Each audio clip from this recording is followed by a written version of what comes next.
Chapter 14: Amazing Evidence of Thought Transference. Before you can accomplish what you want to achieve, in and through your own mind, you must know more about the workings of your subconscious. There is a great deal of mystery associated with its functioning, and many scientists, physicians, biologists, anthropologists, psychologists, physicians, psychiatrists, and every other kind of authority are trying to gain more light on what happens in the deep recesses of man's brain. They've now discovered that great sections of a man's brain can be removed without impairing his consciousness or his intelligence. You've heard of the electroencephalograph, that sensitized apparatus that detects and records brain waves. I've recently learned of a new instrument now under development by which the positive and negative currents in every organ of the body can be charted to determine their quote-unquote electrical state of health.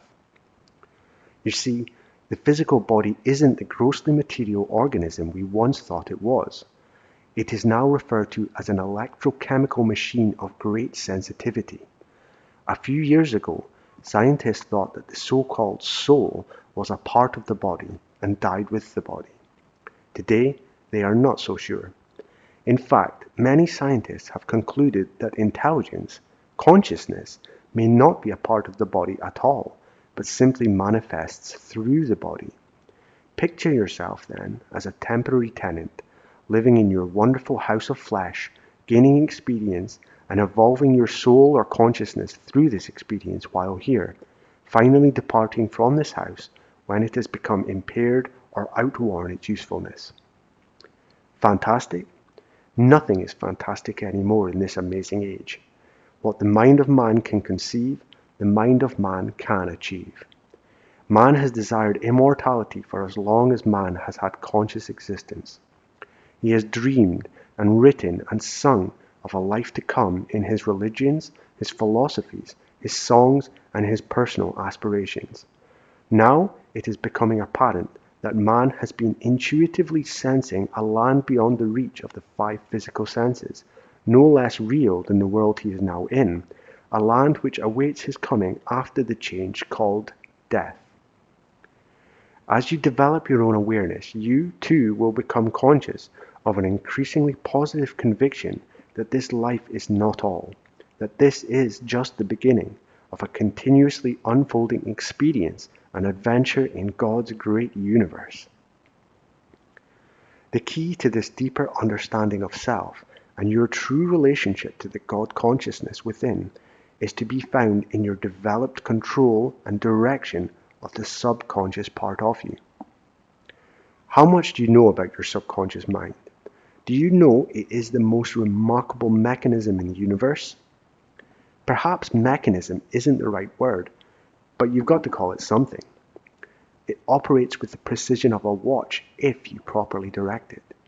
If you had a servant who trusted you implicitly and followed your every order right down to the minutest detail, brought you everything that you thought you wanted, whether it was good or bad for you, you would have a small sample of what your subconscious does.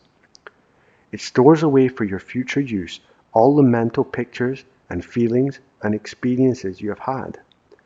How you feel about anybody or anything is filed in your subconscious. Your fears and worries and hates and prejudices, they're all there, along with all your good thoughts. When you think good thoughts, you tune in on other good thoughts of the same nature that are already on file. If you like somebody today and nothing happens to change this regard, you will like him more tomorrow, because each day's feelings about that person is added to the feelings of the day before. Repetition is a tremendous force. Start doing things in a certain way and you'll keep on doing them that way unless you change your mind or something happens to make you act differently. You form a groove in your mind like the groove on a record, but the record groove does not have to stay that way. You can make a new groove anytime you wish because you are a creature of free will and free choice, and your subconscious mind is always controlled and directed by your conscious desires and decisions. Your subconscious is a vast reservoir of knowledge, which you have acquired through past experience and education and reflective thinking. It also possesses knowledge that it brings to you through your intuitive faculties, your extrasensory organs, because a part of your subconscious is not limited by time or space. It is a powerhouse of energy, which reaches out into the universe around you and brings you an awareness of things that you can never get through your conscious mind alone. Just how your subconscious does all this, no one knows, but scientists are gathering plenty of proof that you are a powerful sending and receiving station with what amounts to a universal hookup. You can be put in contact with just about anybody or anything you want. Of course, not many of us have developed to the point that we can direct these higher powers so as to communicate consciously with the physical, mental, psychic, and, according to many investigators, spiritual worlds, past, present, and future. But we are told that this will one day be possible. Your body is a reflector of your thought. Your subconscious is the one part of you that never sleeps. If it ever lay down on the job, your body would stop functioning, for it contains that miraculous intelligence which keeps your heart beating, your lungs breathing, your stomach digesting whatever you eat. And don't think that this doesn't take some real doing at times. Every organ of your body, including the functioning of your 5 physical senses, is regulated by your subconscious. And if you don't interfere with its control by throwing a monkey wrench into your subconscious machinery in the form of fear or worry, your heart never skips a beat, you breathe without thinking about it, and you never know that your stomach is even digesting your foods. But start getting upset about something, making your body tense, and watch your heart start to palpitate. Notice how your breath gets short, and you don't feel like eating because your stomach is tied in a knot. Maybe you even get sick at your stomach. This ought to teach you to take care of your thinking and let your subconscious take care of your body. If you tell your subconscious that you're upset, your subconscious has to tell your body the same thing, because your body, the house that you live in, is just a reflection of your thought. You can't say that you feel bad and feel good. Give your subconscious mind a problem to work on just before you go to sleep. Have faith that this higher intelligence within you can and will solve this problem. Forget about it, and in the morning, as like as not, you'll wake up with the answer or know what to do to get the answer. The more you practice giving your subconscious jobs to do, the more it will carry the ball for you. It's the most willing servant you will ever have. It doesn't mind how much you pile on the work, how many problems you hand it, how many desires or goals you are carrying in consciousness at one time. Remember, your subconscious is not limited in its operation except as you limit it by your own limited thinking. This amazing subconscious possesses a power that, for want of any better way to describe it, is magnetic. It seems to magnetize conditions around you the moment you give it a clear picture of what you desire, and it commences attracting everything you need, even the people you need to meet, to help you get what you're after. Things start happening so naturally that you often don't realize your subconscious mind is doing it for you. It is using all of its powers on the physical, mental, and spiritual levels of your life and focusing these powers on your objective. You cannot fail if you properly instruct your subconscious and maintain your faith in the wonder-working God power within. I repeat, you cannot fail if you properly instruct your subconscious and maintain your faith in the wonder-working God power within. But the most mysterious of all your subconscious workings is what science calls extrasensory faculties. There is no longer any scientific doubt that these higher powers of mind exist. In fact, the influence of mind upon animals and plants and inanimate objects has also been demonstrated. And still, we aren't even out of the kindergarten with respect to the knowledge of consciousness and its fundamental relationship to the world within and without ourselves, which will one day be revealed. There are thousands upon thousands of authentic, well witness cases of men and women and children who have received impressions either of a telepathic, clairvoyant, or precognitive nature. These impressions have come to them in the form of mental pictures, strong feelings, or knowing sensations in the waking or dream state. They have sensed or seen happenings to friends and loved ones, or even strangers, taking place at a distance from them, or still to take place in some future moment of time. Under certain established conditions of receptivity and concentration, mind can communicate with mind, unobstructed by such supposed barriers as time and space. You can develop similar powers of mind. But it has already been pointed out that your subconscious mind and the powers it possesses is not limited by time and space. When you have learned how to control your own mind and emotions, you too can transmit and receive thoughts. Should you wish to attempt any telepathic experiments of your own, there is a definite pattern to follow. Many men and women have tried it and have reported their amazement at the correct impressions they have received. First, relax your physical body from head to foot, letting go of it completely with your conscious mind. This in itself is not easy, but it can be acquired with practice. Then, having made your conscious mind passive, divesting it of all thoughts, look within your mind, figuratively turning your physical eyesight inward, focusing upon what I call a mental picture screen. This is an imaginary white screen which hangs in the darkness of inner consciousness, and on which, on the principle of television, is flashed the images that hit the mind from the outside source. It is my conviction that we all possess these higher sensory powers in dormant or partially developed form, and that when we give recognition to them, when we have faith that these powers can and will serve us, they commence to function for us. Doubt and disbelief keep these powers from manifesting just as definitely as doubt and disbelief prevent your creative powers of mind from operating in and through you.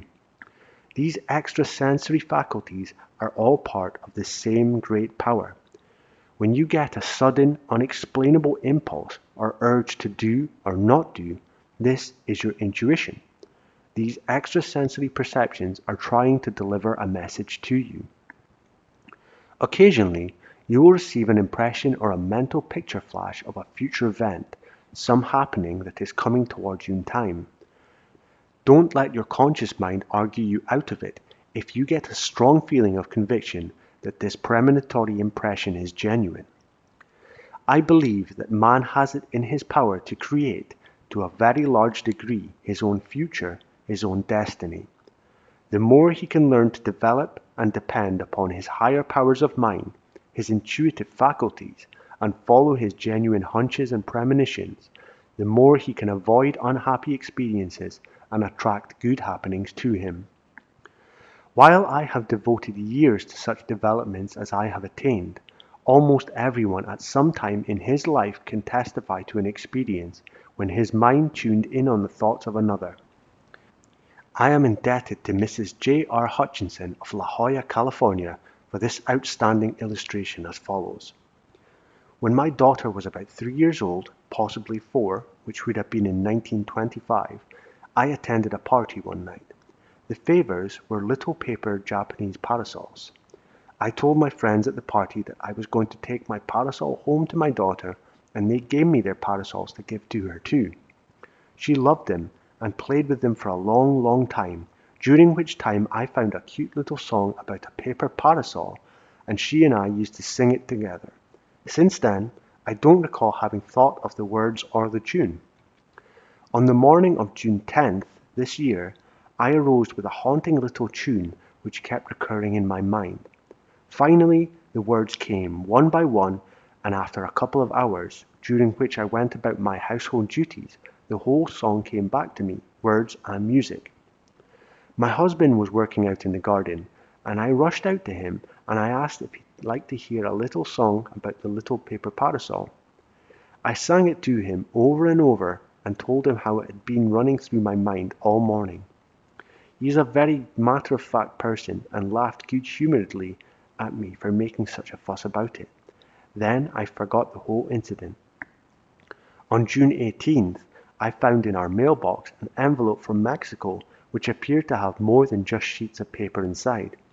I carried it into the house wondering who it could be from and what it could contain, how it got past import people, and so on. When I opened it, there, to my surprise, was a little paper parasol and a note from my daughter saying, "Remember the little girl to whom you brought tiny Japanese umbrellas after your party?"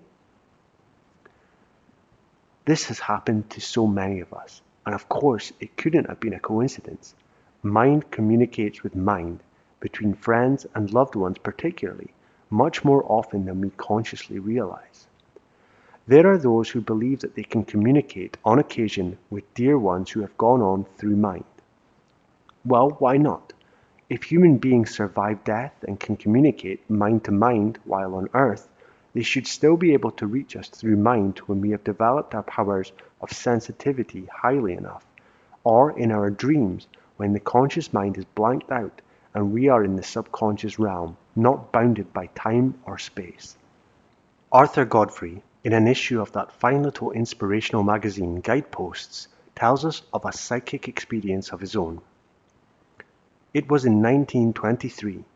I was stationed on board a Navy destroyer, in charge of radio communications. I had knocked around a lot since I had left home. The years and life had not been too kind, but the Navy had been a sanctuary, the only security I had known for a long time. One day, I fell asleep in my bunk and dreamed. My dad, I had not seen him for years, suddenly walked into the room. He offered his hand, saying, "So long, kid." I answered, "So long, Dad." I said some kind of prayer. It wasn't eloquent, but it came from the heart. I never saw him again. When I woke up, my buddies told me that at the exact time while I was asleep, the wires from shore hummed the news of my dad's death. Don't tell me about science and its exact explanation of everything. Some things are bigger. God is the difference. He gets around. Yes, God is the difference, the God power within. But it's up to you to develop this power and learn to use it in your everyday life.